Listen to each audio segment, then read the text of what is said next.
Hoy es una tarde, pues un poco, para mí especial, por el tema que vamos a abordar. Un tema complicado, un tema al cual le tengo mucho respeto, pero un tema súper apasionante. Aquí, como pueden ver, pone escatología en Daniel. Y vamos a abordar, no esta tarde, sino en los sucesivos domingos, si el Señor lo permite, desde el capítulo 7 hasta el final, capítulo 12, ¿no? Así que vamos a empezar orando. Algunos de ustedes, siéntase con libertad. Por favor, encomiéndenos en oración al Señor para que este tiempo sea de mucho provecho para nosotros y todos podamos aprender. Por favor, alguno. Muchas gracias, Señor, por este tiempo, esta oportunidad que tenemos de estar aquí juntos con el deseo de aprender de tu palabra. Queremos, Señor, que en esta tarde tu Santo Espíritu, Señor, nos ilumine cada uno de nosotros, ilumine también a nuestro hermano Raúl, para que el estudio que vamos a tener en el capítulo 7 del libro de Daniel sea de provecho espiritual para nuestras vidas, Señor. Te rogamos, Padre, que abras nuestros corazones, abras nuestras mentes, nuestros oídos, para que realmente podamos ser permeables a las enseñanzas de tu palabra, Señor. Bendice a cada uno de los hermanos que nos encontramos aquí en esta tarde, y también te rogamos, Señor, que tú bendigas a todos aquellos que desde sus casas también escucharán esta lección de la escuela dominical. Todo ello lo ponemos delante de tu trono de gracia en el nombre de Cristo Jesús nuestro Señor. Amén. Amén. Muy bien. Algunas palabras iniciales. Esto de la escatología, bueno, primeramente quiero hacer una pregunta. Ya vamos a comenzar. Dice, bueno, ya, si no has empezado hablando, ya vas a preguntar a otros. Comienza tú. Bueno, quiero saber. ¿Qué opinión tiene usted sobre la escatología? Cuando escucha o cuando lee escatología, ¿qué le viene a la mente? Pues hay libertad para que pueda decir. Algo futuro que tiene que ocurrir. Ok, algo futuro que tiene que ocurrir. Perfecto. ¿Alguien más?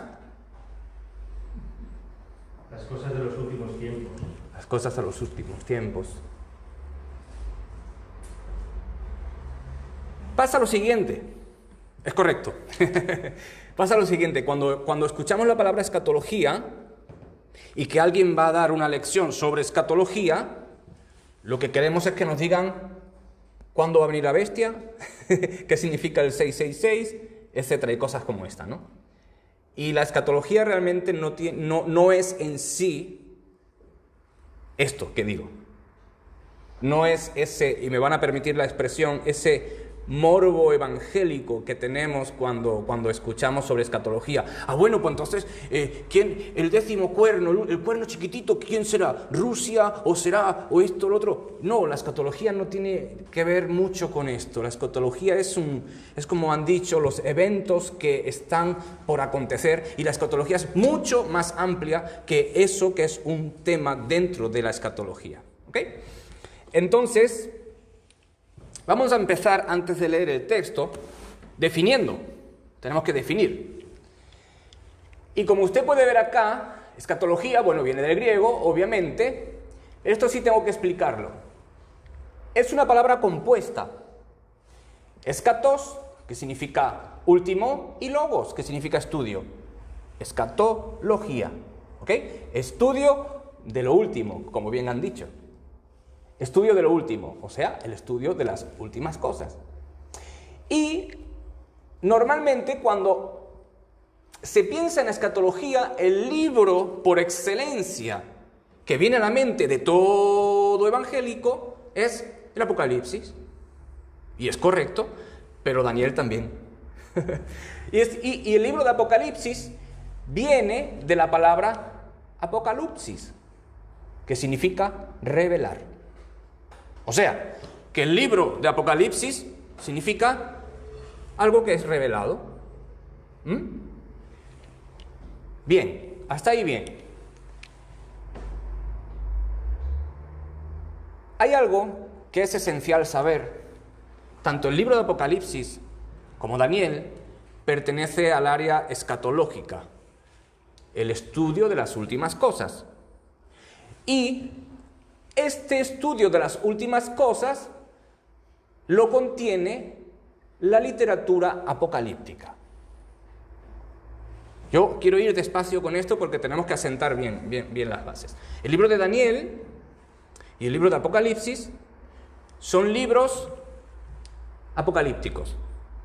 Ahora, cuando pensamos en libro apocalíptico, pensamos como una película de ciencia ficción. No, la literatura apocalíptica era una literatura que se dio, era un género literario que surgió básicamente en el periodo del Segundo Templo, el periodo intertestamentario. Fue un género surgido en la cultura hebrea y surge por el silencio intertestamentario y por la subyugación, esto es muy importante, subyugación que Israel tiene bajo el Imperio Romano. Este es un tipo de literatura que surge porque Dios ha guardado silencio. Ya no hay profetas. Y el pueblo de Israel está en un momento de subyugación por el Imperio Romano. Y como no hay profetas, Malaquías es el último libro que tenemos entre los dos testamentos. Como hay 400 años de silencio, surge este tipo de literatura. ¿Y qué es este tipo de literatura? Bueno, esta literatura contempla o contenía una esperanza. Es una literatura esperanzadora por la liberación del pueblo de manos de los opresores. Y la liberación era o tendría que ser dada por Dios. Ahora, lo interesante de este tipo de literatura son las características que tiene. Y esto lo vemos en el libro de Daniel y Apocalipsis. Las características de la literatura apocalíptica es un carácter altamente simbólico. Por eso muchas veces cuando estamos leyendo Apocalipsis decimos, pero no entiendo. Claro, es un tipo de literatura con altas dosis de simbología. Y cada simbología tiene una interpretación. ¿Ok? Pero también tiene numerología. Los números en la literatura como Daniel y Apocalipsis son muy importantes. El 666, como dice, es número de hombre. Entonces, no nos vamos a meter en eso, pero es un ejemplo que les estoy dando. El judío de aquel tiempo sí entendía perfectamente qué significaba ese número. Por 3 veces. ¿Por qué? Porque ellos estaban acostumbrados a la numerología judía. ¿Vale? Pero también tiene altas dosis de angeleología. Ángeles. En las visiones se aparecen ángeles dándole los mensajes. En Daniel vemos al arcángel Gabriel, Miguel, que va y le da mensajes, sobre todo Gabriel, a Daniel, de parte de Dios, ¿no? Pero también en Apocalipsis vemos los ángeles luchando contra Satanás, el dragón, por ejemplo. Lucha cósmica. ¿Qué es esto de lucha cósmica? Bueno, esto quiere decir que hay en la literatura apocalíptica hay una lucha entre el bien y el mal. Una lucha entre Dios y Satanás. ¿Ok?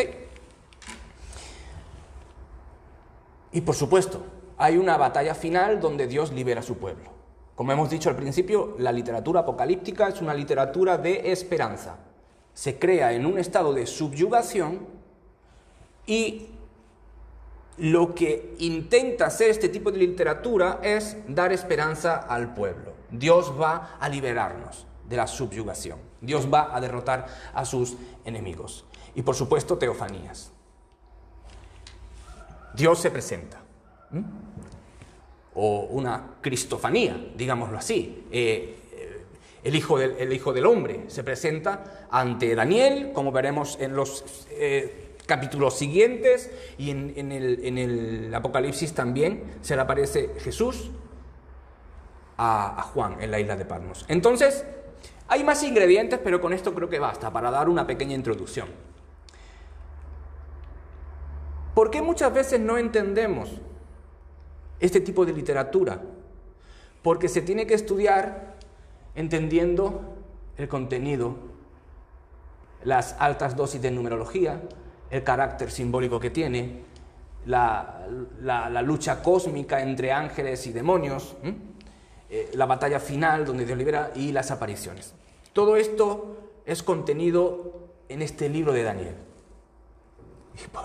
Y usted dirá, bueno, pero empezamos muy difícil. No, es que si no entendemos de qué se compone este libro, pues difícilmente vamos a entender qué significa las 4 bestias, por ejemplo, o qué significa los números que Daniel usa también, porque Daniel habla de semanas, medias semanas y tal. ¿Qué significa todo eso, no?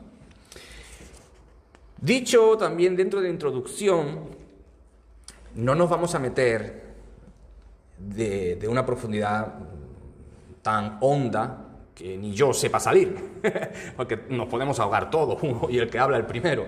Entonces, lo que vamos a hacer, lo que hablamos con David, es hacer algo digerible, que nos posicione, pero también que le deje a usted esa sensación de quiero saber más, voy a investigar.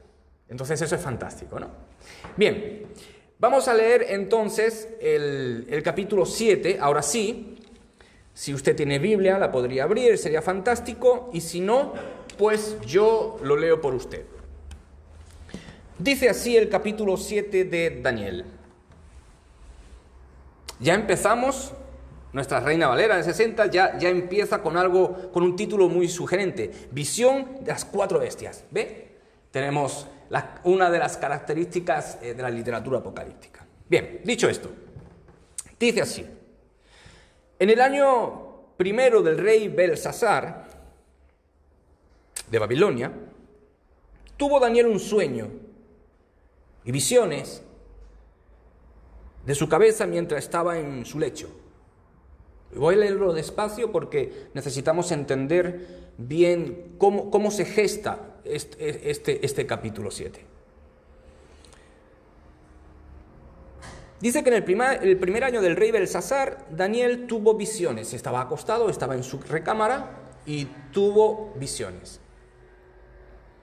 Luego escribió el sueño y relató lo principal del asunto. O sea, lo que tenemos aquí escrito es lo que Daniel entendió que era lo principal de aquel sueño que tuvo, o de aquella visión que tuvo. Daniel dijo: miraba yo en mi visión de noche, y he aquí que los 4 vientos del cielo combatían en el gran mar. Ya tenemos una lucha. Y 4 bestias grandes, diferentes la una de la otra, subían del mar.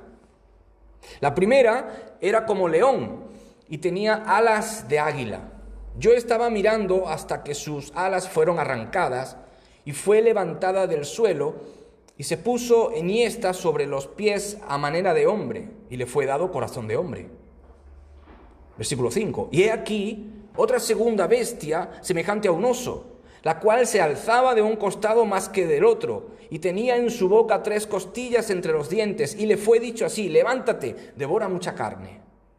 Después de esto miré, y he aquí otra semejante a un leopardo, con 4 alas de ave en sus espaldas. Tenía también esta bestia 4 cabezas. Y le fue dado dominio.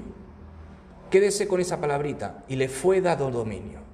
Ella no tenía el dominio, sino el dominio le fue dado. Es muy interesante. Después de esto, dice, miraba yo en las visiones de la noche, y he aquí la 4ª bestia, espantosa y terrible, y en gran manera fuerte, la cual tenía unos dientes grandes de hierro, devoraba y desmenuzaba, y las sobras hollaba con sus pies, y era muy diferente de todas las bestias que vi antes de ella, y tenía 10 cuernos. Mientras yo contemplaba los cuernos, he aquí que otro cuerno pequeño salía entre ellos, y delante de él fueron arrancados 3 cuernos de los primeros. Y he aquí que este cuerno tenía ojos como de hombre y una boca que hablaba grandes cosas. Estuve mirando hasta que fueron puestos tronos, y se sentó un anciano de días, cuyo vestido era blanco como la nieve, y el pelo de su cabeza como lana limpia, su trono llama de fuego, y las ruedas del mismo fuego ardiente. Aquí ya ha cambiado la escena, si se dan cuenta. En el versículo 9 ya ha cambiado una escena. Ahí, la primera escena es unas bestias que suben espantosas, pero ahora ve una corte, un juicio, y fueron puestos tronos. Seguimos, versículo 10. Un río de fuego procedía y salía de delante de él, del trono de Dios. Millares de millares le servían y millones de millones asistían delante de él. El juez se sentó y los libros fueron abiertos. Yo entonces miraba a causa del sonido de las grandes palabras que hablaba el cuerno, ese cuerno que salió de entre los 10 y que desbancó a los 3. Este cuerno llamó mucho la atención de Daniel. Yo entonces miraba a causa del sonido de las grandes palabras que hablaba el cuerno, miraba hasta que mataron a la bestia y su cuerpo fue destrozado y entregado para ser quemado en el fuego. Habían también quitado a las otras bestias su dominio, pero les había sido prolongada la vida hasta cierto tiempo. Miraba yo en la visión de la noche, y he aquí con las nubes del cielo venía uno, como un hijo de hombre. Aquí tenemos la teofanía, lo que hemos dicho antes, esa aparición de Cristo, ¿no? Y le hicieron acercarse delante de él, y le fue dado dominio, gloria y reino, para que todos los pueblos, naciones y lenguas le sirvieran. Su dominio es dominio eterno, que nunca pasará, y su reino uno, que no será destruido. Se me turbó el espíritu a mí, Daniel, en medio de mi cuerpo, y las visiones de mi cabeza me asombraron. Me acerqué a uno de los que asistían, y le pregunté la verdad acerca de todo esto. Y me habló, y me hizo conocer la interpretación de las cosas. Versículo 17 ya es la interpretación de lo que Daniel pidió. Estas 4 bestias son 4 reyes que se levantarán en la tierra. Después recibirán el reino los santos del Altísimo y poseerán el reino hasta el siglo, eternamente y para siempre. Entonces tuve deseo de saber la verdad acerca de la 4ª bestia, que era tan diferente de todas las otras, espantosa en gran manera, que tenía dientes de hierro y uñas de bronce, que devoraba y desmenuzaba, y las sobras hollaba con sus pies. Asimismo, acerca de los 10 cuernos que tenía en su cabeza, y del otro que le había salido, delante del cual habían caído 3. Y este mismo cuerno tenía ojos y boca que hablaba grandes cosas, y parecía más grande que sus compañeros. Y veía yo que este cuerno hacía guerra contra los santos y los vencía. Hasta. Esta palabra es muy importante también. Hasta que vino el anciano de días. Y se dio el juicio a los santos del Altísimo. Y llegó el tiempo y los santos recibieron el reino. Dijo así: la 4ª bestia será un 4º reino en la tierra, el cual será diferente de todos los otros reinos, y a toda la tierra devorará, trillará y despedazará. Y los 10 cuernos significa que de aquel reino se levantarán 10 reyes, y tras ellos se levantará otro, el cual será diferente de los primeros. Y a 3 reyes derribará, y hablará palabras contra el Altísimo, y a los santos del Altísimo quebrantará, y pensará en cambiar los tiempos y la ley, y serán entregados en su mano hasta tiempo, tiempos y medio tiempo. Pero se sentará el juez, y le quitará su dominio, para que sea destruido y arruinado hasta el fin. Y que el reino y el dominio y la majestad de los reinos debajo de todo tiempo sea dado, de todo el cielo sea dado al pueblo de los santos del Altísimo, cuyo reino es reino eterno. Y todos los dominios le servirán y obedecerán. Aquí fue el fin de sus palabras. En cuanto a mí, Daniel, mis pensamientos me turbaron y mi rostro se demudó, pero guardé el asunto en mi corazón. Una lectura un poco extensa y complicada, pero tremendamente profunda. Vamos a intentar extraer algo de teología de aquí.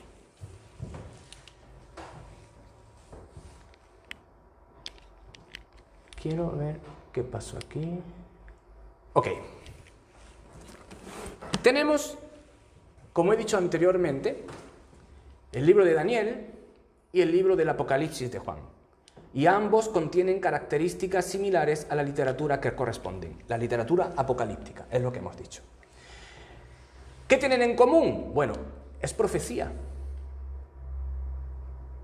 Bienaventurados los que oyen y guardan las palabras de esta profecía, dice a Juan. Pero Daniel también es profecía, porque está teniendo una visión revelada por Dios de lo que acontecerá en el futuro. O sea, es una profecía. Ambos hablan de problemas sociales y políticos. Esto es muy central. Las bestias son sistemas de poder. Estamos hablando de política, problemas sociales, donde el pueblo de Dios sufre. Hemos visto en el capítulo 7 que hemos leído que los hijos de Dios sufren por esta bestia que los persigue, ¿no? Ahora, en el caso de Daniel, Israel está cautivo. En el caso de Apocalipsis, la iglesia es perseguida por Roma. Hay también visiones del futuro, visiones de ángeles, etc. Aquí tenemos algunos textos comparativos entre Daniel y Apocalipsis. Ángeles que aportan mensaje celestial y declaran significado. Aquí tenemos Daniel capítulo 8, 9, Apocalipsis 13, etc., ¿no? Y una guerra cósmica y liberación del pueblo por Dios. Bien, el libro de Daniel, como David ha dicho hasta la saciedad, para que se quede bien, yo lo quiero repetir una vez más. El libro de Daniel se divide en dos partes. Aquí está muy a grosso modo. Se podría hablar un poquito más matizando. Pero básicamente, la primera parte, tenemos una parte histórica. El capítulo 1 yo lo separaría. Sería desde el capítulo 2 hasta el capítulo 7. Pero para nuestro tema de hoy, lo quiero dejar así, del capítulo 1 al 6, y entrar del capítulo 7 al 2, porque es la parte escatológica. Y yo lo he dividido en dos partes, histórica y escatológica. En la primera parte, bueno, todos ustedes han seguido el estudio que David llevó.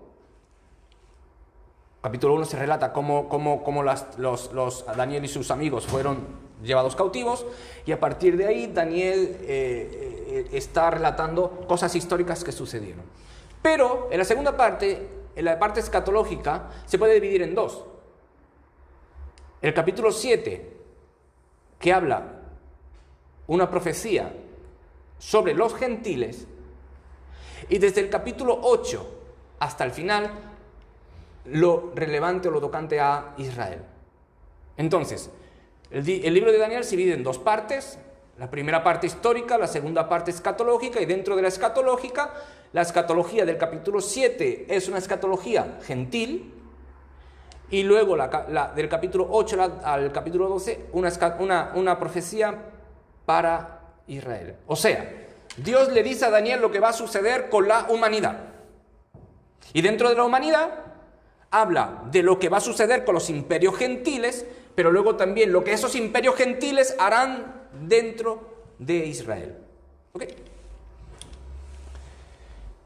Pues entramos en el capítulo 7. Profecía sobre el tiempo de los gentiles. Y dice el versículo 1 del capítulo 7: en el primer año de Belsasar, rey de Babilonia, tuvo Daniel una visión. Si se recuerdan, Belsasar, Daniel habla de Belsasar en el capítulo 5. El domingo pasado David lo resumió todo y habló del capítulo 5. Cuando trajo las copas y hizo ahí una tremenda bacanal, y eso ofendió muchísimo a Dios, ¿no?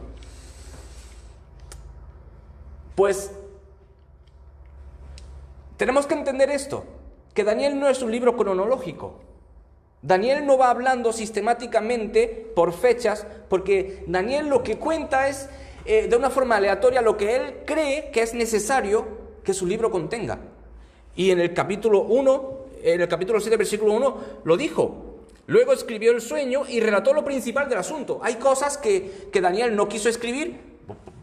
El Espíritu Santo no lo motivó a eso porque no eran relevantes. Entonces Daniel va dando saltos en su historia. Capítulo 7, va en el comienzo de capítulo 5, primer año de Belsasar. Pero es interesante, el capítulo 5 no es el primer año de Belsasar. En el libro de Daniel, el capítulo 5 es donde por primera vez aparece Belsasar, que no es hijo de Nabucodonosor, sino que han pasado varios reyes, ¿no? Y aquí tengo algunas fechas. A ver si no me lío con esto, porque yo de números no soy muy bueno. De nuevo, en el capítulo 5 pareciera que es el comienzo de Belsasar, pero no es así. Más bien Daniel cuenta la derrota de ese rey en el capítulo 5, porque ustedes saben, al final del capítulo fue conquistado. Belsasar terminó, el reino de Babilonia cesó. Bien, el imperio medo-persa entró. Han pasado varias generaciones desde que Nabucodonosor fue muerto. Nabucodonosor fue muerto en el 562. Y en el versículo 30 del capítulo 5, Darío comienza su reinado en el 539.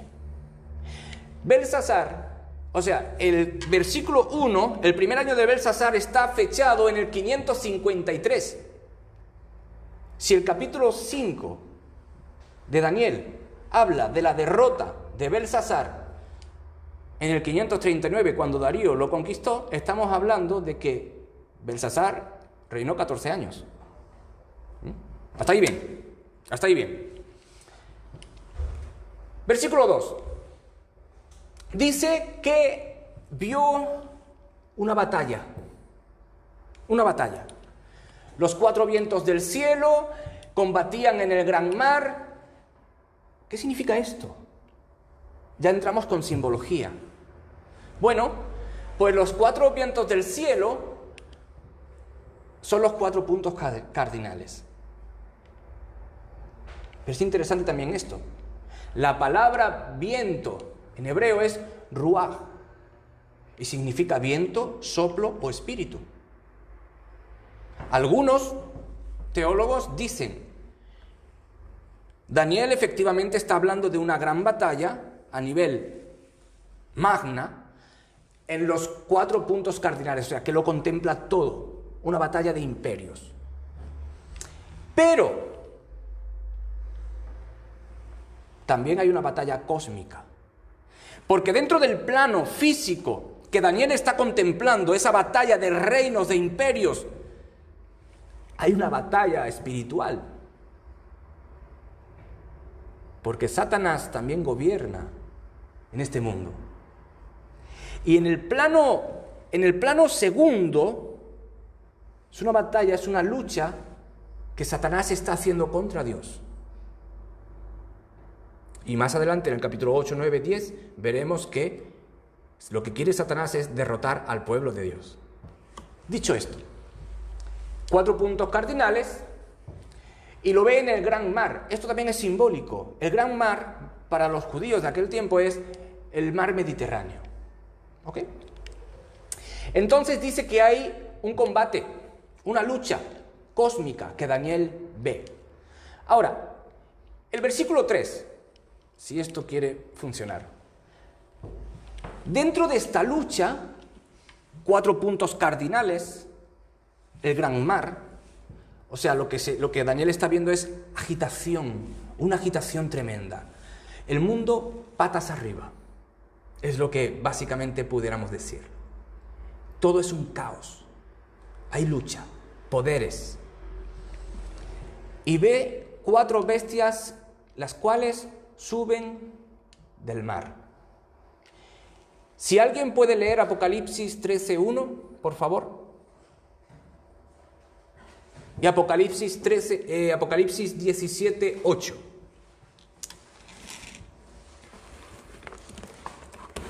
Para que veamos los paralelos. Apocalipsis 13:1 dice: Me paré sobre la arena del mar y vi subir del mar una bestia que tenía 7 cabezas y 10 cuernos, y en sus cuernos 10 diademas, y sobre sus cabezas un nombre blasfemo. Y 17:8. La bestia que has visto era y no es, y está para subir del abismo. e ir a perdición. Y los moradores de la tierra, aquellos cuyos nombres no están escritos desde la fundación del mundo en el libro de la vida, se asombrarán viendo la bestia que era y no es y será. Por tanto, lo que Daniel ve es que desde el gran mar que simboliza el imperio del Mediterráneo, desde todos los puntos cardinales del mundo conocido, es lo que está diciendo Daniel, surgen 4 bestias. Y la tierra, o sea, las bestias que suben del mar no son del pueblo judío, son de los gentiles. Por tanto, lo que Daniel está viendo es el futuro imperial en el cual discurrirá la historia de la humanidad. ¿Qué representan las 4 bestias? Bueno, el mismo texto lo ha dicho, pero vamos a hacer un recuento. La primera bestia que ve Daniel es un león con alas de águila. Lo que representa, como ya vimos en el capítulo 2 de Daniel, es el reino de Nabucodonosor, el reino babilónico. Pero la segunda bestia que Daniel ve, representada con la simbología del oso, un oso que tiene un costado más alto que otro, es el imperio Medo-Persia, de Media y Persia, ¿no? Un imperio que una parte prevaleció sobre la otra. Dice el versículo 5, dice: y he aquí la otra segunda bestia, semejante a un oso, la cual se alzaba de un costado más que del otro, y tenía en sus bocas 3 costillas entre los dientes, y le fue dicho así: levántate, devora mucha carne. 3 costillas entre los dientes. Resulta que el imperio medo-persa hizo lucha contra Egipto, Babilonia y Lidia. 3 imperios a los cuales derrotó. Históricamente los podemos ver ahí, pero también Daniel los vio en esta profecía. Seguidamente, la tercera bestia, dice el versículo 6, que es un leopardo con alas de ave. Vamos a leer el versículo 6. Después de esto miré otra semejante a un leopardo con 4 alas de ave en sus espaldas. Tenía también esta bestia 4 cabezas y le fue dado dominio. 4 cabezas. Este imperio descrito con la bestia de leopardo con alas de ave es el imperio griego, con Alejandro Magno. Y ese imperio se dividió entre los 4 generales. Alejandro murió a los 10 años de estar en batalla, más o menos, y lo que ganó, lo que conquistó, se repartió entre sus 4 generales. Estos son las 4 cabezas que Daniel ve en esta bestia, ¿no? Pero habla de una cuarta bestia que no la describe como las otras 3. Solamente los adjetivos que usa es espantosa y temible, peor que las demás. Y esta bestia es el Imperio Romano, en el año 63. La cuarta bestia que Daniel ve y la bestia que aparece en Apocalipsis, podemos ver las similitudes. Juan ve la bestia en el Apocalipsis, tenía figura de leopardo, pies de oso, boca como león. Las 3 bestias que Daniel ve: león, oso, leopardo. Pero la cuarta bestia, feroz con 4 cuernos, con 10 cuernos. Y la bestia de Apocalipsis tenía 10 cuernos y 7 cabezas. La cuarta bestia de Daniel es diferente a todas las demás. Tenía dientes de hierro, garras de bronce, devoraba, demandaba y pisaba los restos con sus pies. Tenía 10 cuernos en su cabeza, más un cuerno que surge y 3 de ellos caen. El cuerno hablaba con arrogancia y es superior a los demás. Hablaba palabras contra el Altísimo y aflige a los santos e intenta cambiar la ley de Dios. Pero la bestia en el Nuevo Testamento, Pablo también habla de ella en Tesalonicenses. Y dice que es un hombre, que habrá de venir. El poder de esta bestia está permitido por Dios, como también lo hemos visto en Daniel. Engañará a los moradores de la tierra, pero hará guerra contra los santos. Apocalipsis 13, versículos 14 y 7.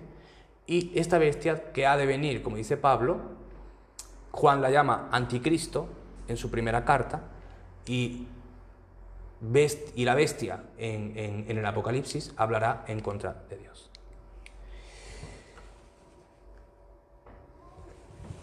Yo sé que todos ustedes están diciendo, bueno, eso está muy bien, pero ¿quién es esta bestia?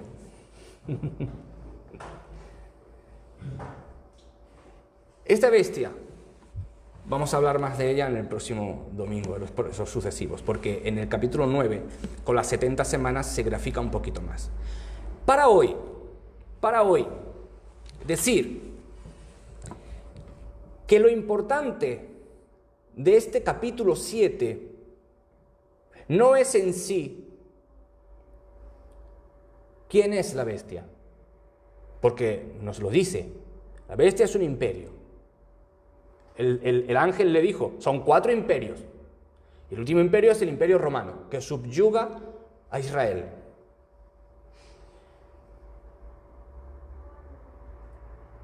El problema, permítame decirlo así, el problema que tenemos los evangélicos es que queremos detalles máximos acerca de cuándo vendrá, qué hará, y como he dicho al principio, qué es el 666, si nos plantarán el chip, no sé qué y no sé cuánto. Pero es que el punto de la profecía y de la escatología no es eso en sí. El punto de la profecía escatológica es la teología de un Dios soberano. Y esto lo pasamos por alto, porque queremos ver el morbo escatológico de saber si el anticristo ya está, o si es el papa, o si es quién es. No es nada así. Hay escuelas dentro del mundo evangélico, hay escuelas escatológicas que difieren entre sí en este punto. ¿Quién lleva razón? ¿Los amileniaristas? ¿Los premileniaristas? ¿La teología del pacto? ¿Los arminianos? La Biblia. Porque la teología es falible. La Biblia es la palabra de Dios. Y perdemos mucho el tiempo en ver quién es este cuerno pequeño y pasamos por alto lo que Daniel quiso transmitir cuando escribió lo que él entendió oportuno en este relato. ¿Y qué es? La victoria de Dios. La victoria de Dios. Pero claro, esto no nos llama mucho la atención, porque esto no crea ese morbo. Es así. Dentro de su escrito en este capítulo, los versículos 9, 10, 13, 14, 21 y 22 son esenciales. Esenciales. Y vamos a hablar un poquito sobre ellos. De todo lo que Daniel ha visto, Daniel se queda impresionado con la cuarta bestia. No hace una descripción simbólica de ella, sino que dice que es feroz y temible en gran manera, más que las otras. Y Daniel le pregunta al que está con él, le dice, oye, ¿y qué de esta bestia? Pero miren el versículo 9. Dice, estuve mirando hasta que fueron puestos tronos. Hermanos, hermanas, esto es genial. Esto es genial. Ustedes no han visto muchas veces ese chiste que dice, se abre el telón, se baja el telón, se abre el telón, se baja el telón. Eso es lo que está haciendo aquí Daniel. Daniel ha abierto el telón con una guerra con un mundo patas arriba, con naciones agobiando al pueblo de Dios. Y ahora de golpe se baja el telón, se vuelve a subir el telón y Daniel cuenta otra cosa. Tronos. Dios, en la primera etapa del telón, la primera parte, Dios le mostró a Daniel lo que va a acontecer. Todo lo que va a venir. Todo lo que su pueblo va a sufrir. Pero de golpe y porrazo Daniel cierra el telón y lo sube de nuevo. Y hay otra escena. Tronos. Ahora Daniel, en medio de ese caos que está viendo, Daniel ve una sala, por así decirlo, con tronos dispuestos. Es como una corte. Y dice el versículo 9, estuve mirando hasta que fueron puestos tronos. Y se sentó. Mire la continuidad que tiene en la película.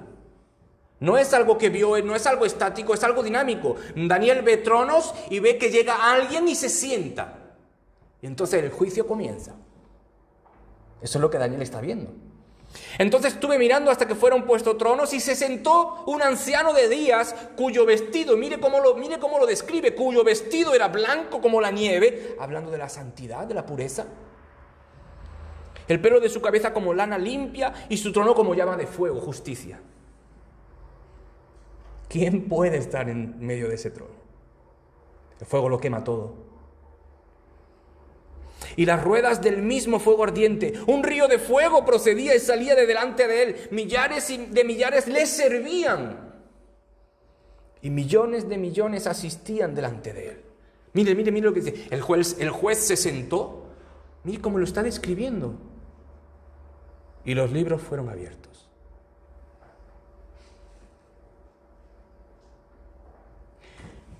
Versículo 10.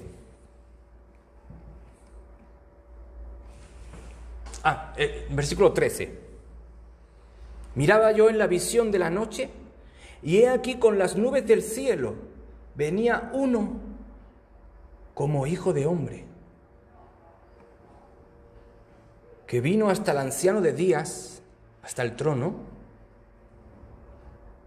Le hicieron acercarse delante de él, y le fue dado dominio, gloria y reino, para que todos los pueblos, naciones y lenguas le sirvieran. Su dominio es dominio eterno, que nunca pasará, y su reino uno, que no será destruido. Está hablando de Cristo. Versículo 21 y 22. Y veía yo que este cuerno hacía guerra contra los santos, y los vencía. Hasta, la palabrita que le dije, quédese con esta palabrita, hasta que vino el anciano de días y se dio el juicio a los santos del Altísimo. Y llegó el tiempo y los santos recibieron el reino. ¿Por qué Dios? Yo me preguntaba esto. ¿Por qué Dios permite que Daniel sepa lo que va a acontecer y que lo escriba? Pues porque Dios desea que sepamos lo que va a acontecer. Porque Dios, en el tiempo de Daniel, trató con Daniel. Pero Dios sabía que hoy nosotros íbamos a estar aquí, hijos de Dios. Y Dios también pensó en que nosotros sepamos lo que va a acontecer.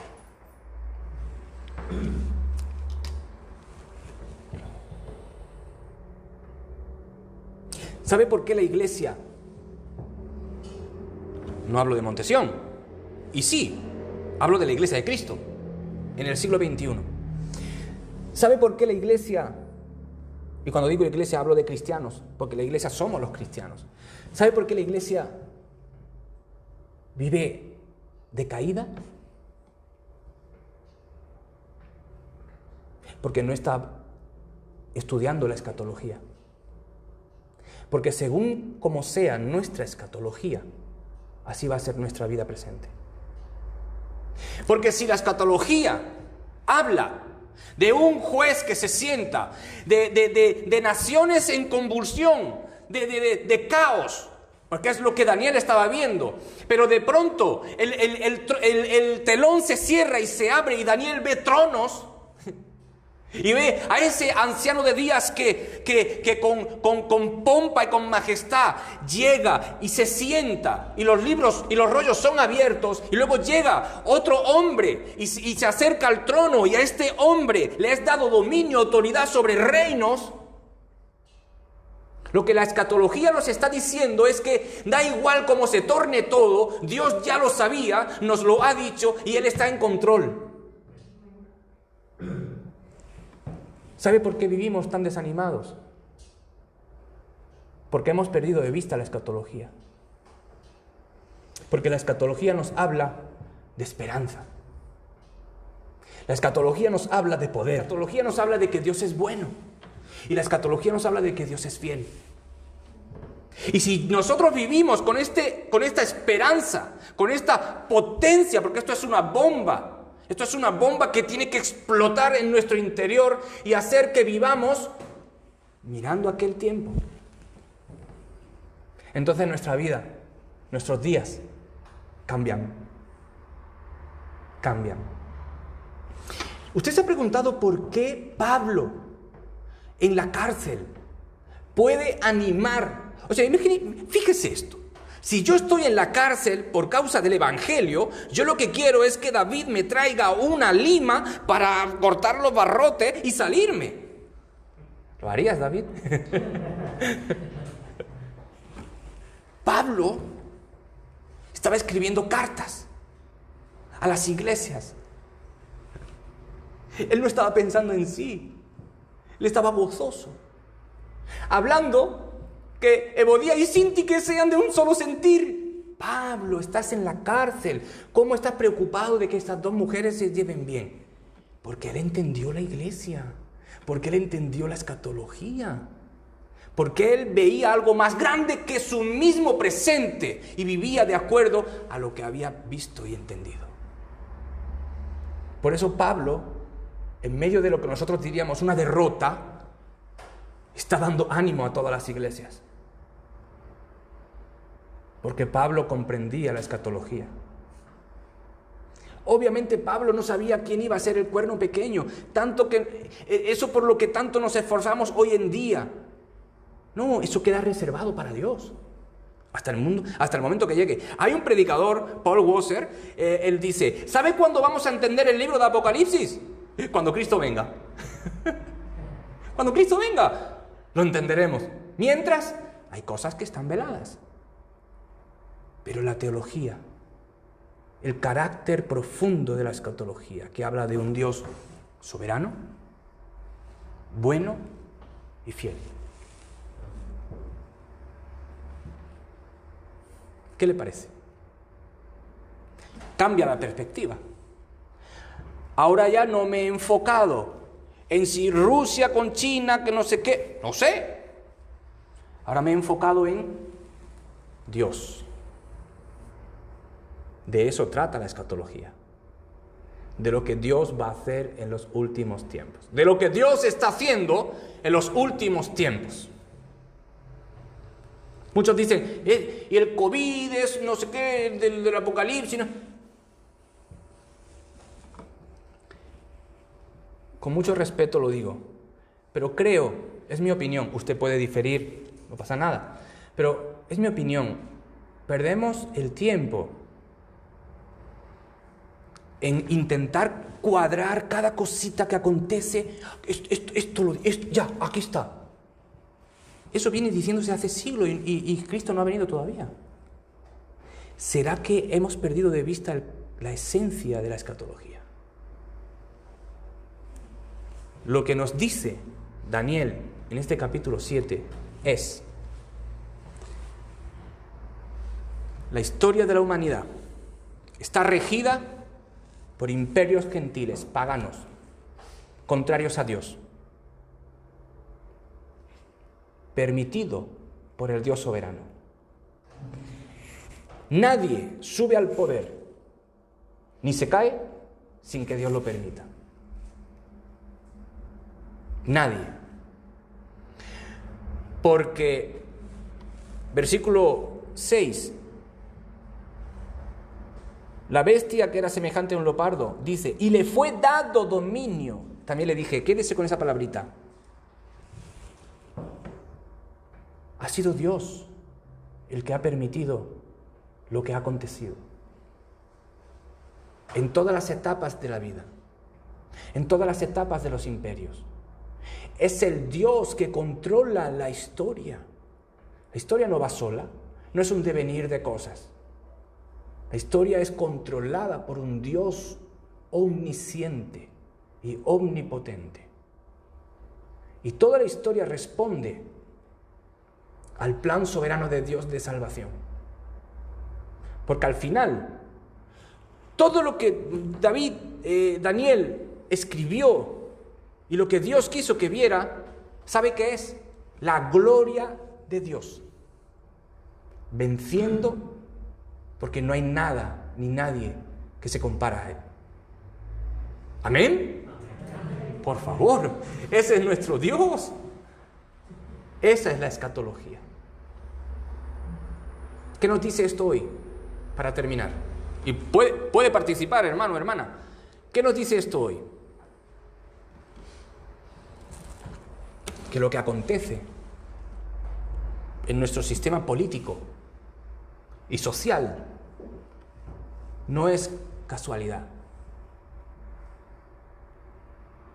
Él pone y quita reyes.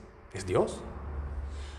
Lo que acontece, lo que ha acontecido en nuestra España, lo que acontecerá en Europa, que nos salpicará a nosotros, por supuesto. Todo está regido por el plan soberano de Dios. Es que mira cómo estamos, cada vez a la iglesia la oprimen más. Sí, siempre fue así.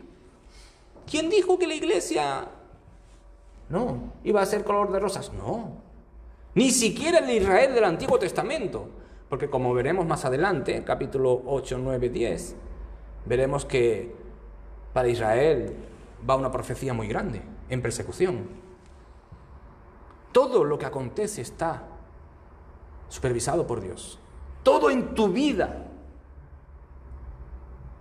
¿Y qué tiene que ver la escatología con mi vida? Mucho. Porque si la escatología nos habla de un Dios soberano grande y poderoso, significa que ese Dios soberano grande y poderoso rige mi vida ínfima. ¿Quién soy yo? Como dijo el salmista, ¿qué es el hombre para que te acuerdes de él?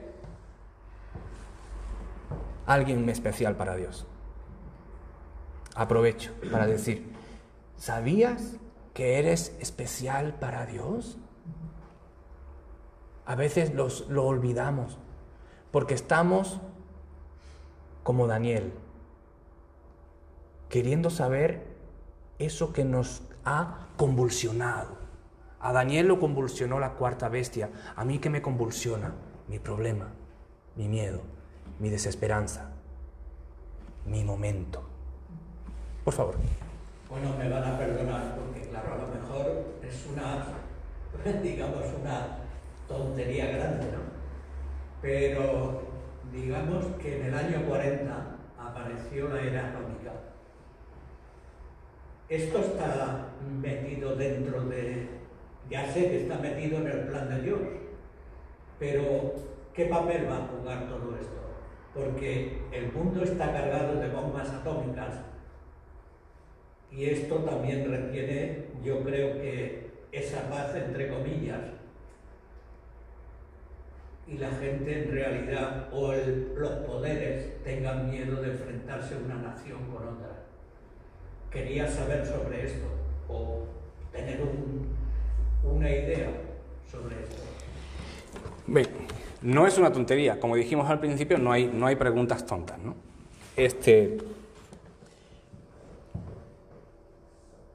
Todo lo que podamos decir, mi opinión, es mi opinión. Mi opinión es falible. Considero que todo lo que podamos decir sobre si esta nación, si esto es teoría. Es teoría. ¿Por qué?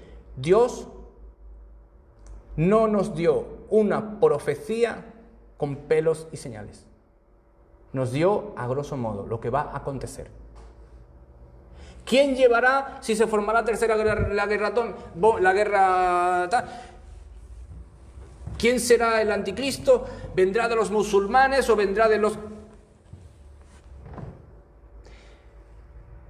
Hay un gran silencio.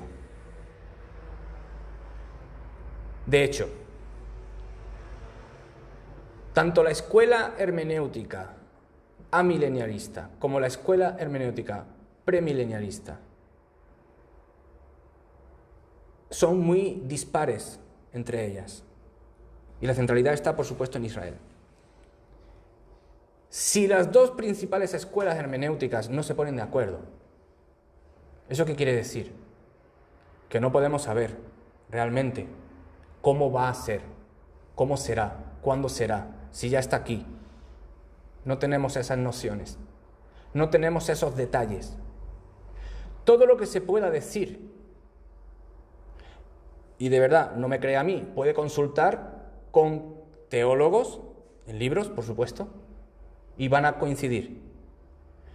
Los que más se han aventurado, esto sí tengo que decirlo, los que más se han aventurado a dar números, cifras, que no cuadran muy bien, sí es cierto que ha sido la escuela escatológica de Schaeffer, la escuela dispensacionalista clásica. La mayoría de las iglesias evangélicas son dispensacionalistas, la escatología dispensacionalista. Ellos sí se dan el lujo, se permiten el lujo de describir ciertas cosas, pero que tampoco se pueden decir que son teorías. Entonces, a tu pregunta, no lo sé. Pero no se sabe, no se puede saber. Lo iremos viendo con los acontecimientos. Yo pienso que esto del Apocalipsis es una advertencia de lo que va a ocurrir, pero que Dios quiere que yo viva en paz y que yo mi vida, tu vida y la vida de todos nosotros estemos como la parábola de las 10 vírgenes. Sí. Tenemos que estar velando y orando y cumpliendo con la gran comisión, porque no sabemos ni el día ni la hora que el Señor tendrá. Una cosa sé, que si hemos hecho bombas atómicas, si hemos hecho cazas, que si hemos hecho esto o lo otro, es porque Dios en su plan, porque todo lo mueve Él, nos dio una inteligencia que nos la dio Él.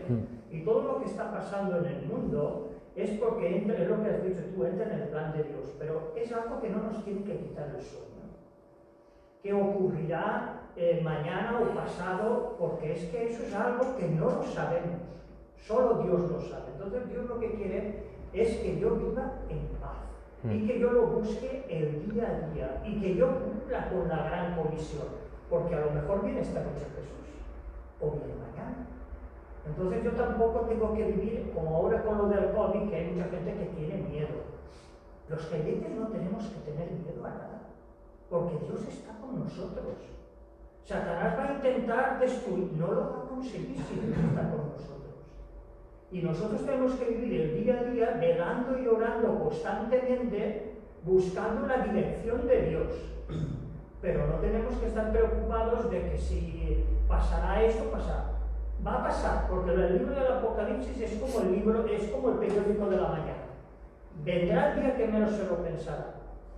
Vendrá, porque Jesús cuando dice algo lo cumple, porque Él es el camino, la verdad y la vida. Pero pienso yo de que preocuparnos de que si irá a tirar una bomba a Estados Unidos o China o esto, no lo sabemos. ¿Y quién es el anticristo? No lo sabemos. El Papa, igual no es el Papa, igual es algún político de una nación poderosa que se levanta contra él. No lo sabemos, pero que vendrá. Sí, correcto. En la época de los 80, en el movimiento dispensacionalista, la escatología dispensacionalista, se sacaron varias teorías. Hay un libro de Matthew Henry, creo que es el comentario apocalipsis de Matthew Henry, dice, si no recuerdo mal, habla de una gran computadora que había en Europa que la llamaban la bestia, O sea, tengo que buscar la cita exacta. Pero ¿por qué digo esto? Luego también vino otra teoría del código de barras. No sé si se acuerdan ustedes que eso también fue muy sonado, que así, mira por las 3 barras triples y dobles que vienen al principio, en el medio, ya está aquí el anticristo, ese el 666. O sea, se ha formulado tal cantidad de cosas que luego no fue. Entonces, el movimiento sensacionalista escatológico sí se ha aventurado a decir muchas cosas como estas, pero la realidad es que no, nunca pasó, no fue, estamos aquí. Ahora muchos dicen que si Trump es el anticristo, algunos lo dicen. Bueno, feo pero no sé, si el anticristo será feo o guapo, no sé. Pero, ¿me entienden? No podemos saber. Porque la escatología lo que nos da es el panorama de lo que sucederá. Pero Dios en control. Esa es la centralidad de la escatología. En los sucesivos domingos nos centraremos en el capítulo 8, 9, ya se pone más interesante y podremos hablar un poquito sobre el anticristo, agarrándolo, todo esto muy a vista de pájaro, agarrando con la visión de Juan en Patmos, a qué se refería Juan, a qué se refiere el hombre el inicuo que habla Pablo en 2 Tesalonicenses. Estaremos viendo un poquito de esto y cómo cuadra toda esta visión que Daniel tuvo con nuestro tiempo. Pero yo sé, y de nuevo quiero decir, yo sé que a lo mejor muchos se sentirán un poco decepcionados. Porque me digo, bueno, yo creía que iba a explicar el cuerno pequeño. No, hermano, no, porque ni siquiera el ángel le dijo a Daniel quién era el cuerno pequeño. O sea, ¿quién soy yo? Bueno, yo pequeño soy, cuerno no, pequeño soy yo, pero no sé el cuerno pequeño cuál es. O sea, ¿me entiende? Ni siquiera el ángel se lo dijo a Daniel. Ni siquiera Juan, en Patmos, que la revelación se la dio el mismo Jesús. Y ni siquiera le contó. Y Jesús dijo también, ni siquiera el Hijo del Hombre sabe ciertas cosas. Entiende cómo lo dijo, ¿no? No quiere decir que Jesús no tenga esa autoridad, pero lo que quiso decir es que hay cosas que están veladas. Y que a nosotros nos toca entender la centralidad del mensaje, que es Dios en medio de todo, gobernando todo. ¿Amén? Amén. ¿Algún comentario o pregunta? O zanjamos aquí. ¿Está bien? ¿Está bien? Perfecto. Pues nos despedimos en oración, si le parece. Teodoro, ¿quisiera usted despedirnos en oración, por favor? Gracias.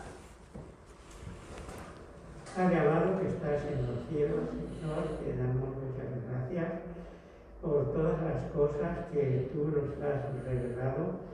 Y, oh Padre, sabemos que solamente tú sabes lo que va a ocurrir y lo que está ocurriendo, porque nadie se aproxima a tu Dios, Señor, nadie se aproxima al Hijo de Dios. Y, oh Padre, te queremos suplicar que tú nos hagas sabios en ese sentido, que no corramos demasiado porque nos vamos a caer. Padre, gracias porque conociéndote a ti ya casi que lo sabemos todo. Si te amamos a ti, Señor, también. Así que, Señor, te suplicamos que tú nos des aquello que necesitamos, no lo que deseamos, sino lo que necesitamos. Así que bendícenos, Señor, y enséñanos las verdades que vienen de ti. Amén. En el nombre de tu amado Hijo Jesús te lo pedimos y te damos gracias. Amén. Amén. Amén.